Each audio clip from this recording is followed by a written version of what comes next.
il n'y a ni eau ni nourriture, ce sont les femmes qui en recherchent. L'image d'une femme africaine portant un seau sur la tête vous est probablement familière. Parler de l'eau, c'est parler des femmes, et l'inégalité dans sa répartition est une inégalité entre les sexes. Elles sont chargées de la plupart des travaux liés à l'eau, mais elles sont tenues à l'écart des organes de décision. Leur participation est encore très faible. Un discours émotionnel est établi avec elles, de la souffrance. Elles ne sont pas reconnues comme des protagonistes dans les processus de gestion de l'eau. Si nous voulons un changement durable dans les pays appauvris, nous devons donner la priorité aux femmes, à l'eau et à l'assainissement. Mais les plans nationaux vont dans un autre sens.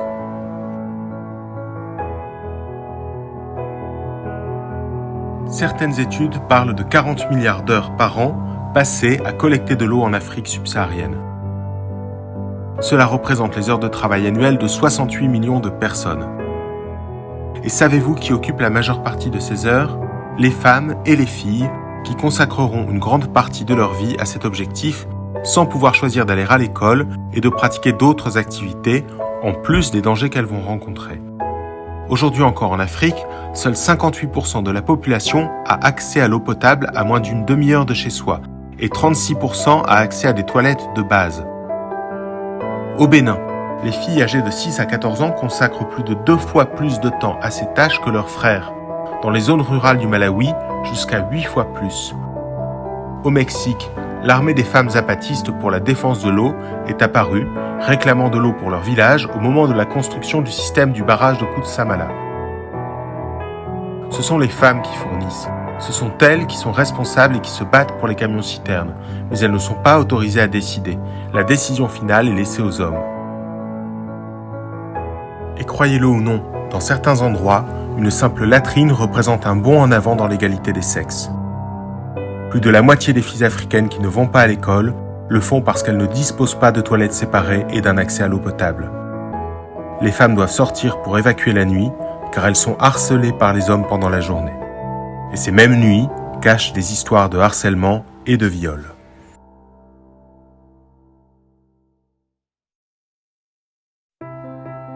Les femmes peuvent être un moteur du changement si on leur donne les moyens d'agir et si on leur permet de s'impliquer.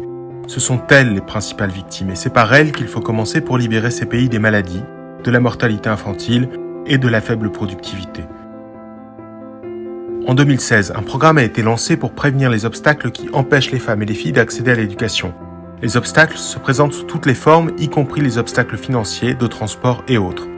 Une des plus courantes est l'impossibilité d'acheter des tampons pour le cycle menstruel, ce qui amène de nombreuses filles à manquer des cours et même des examens.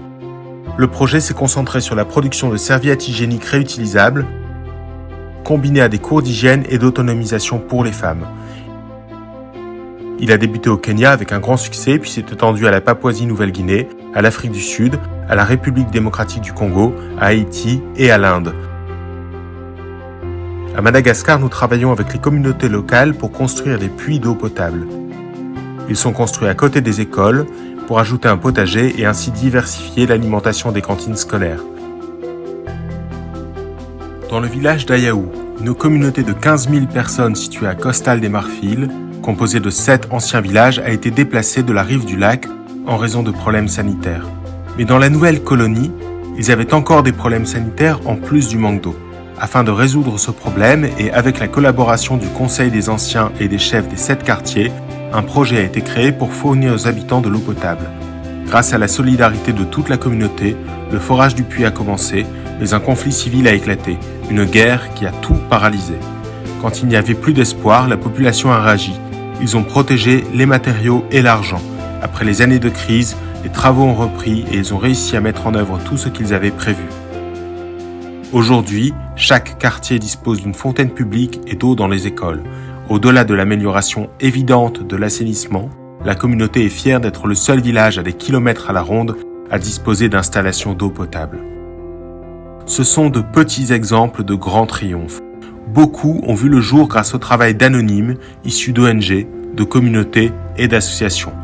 Parce qu'un pas après l'autre, le chemin est parcouru.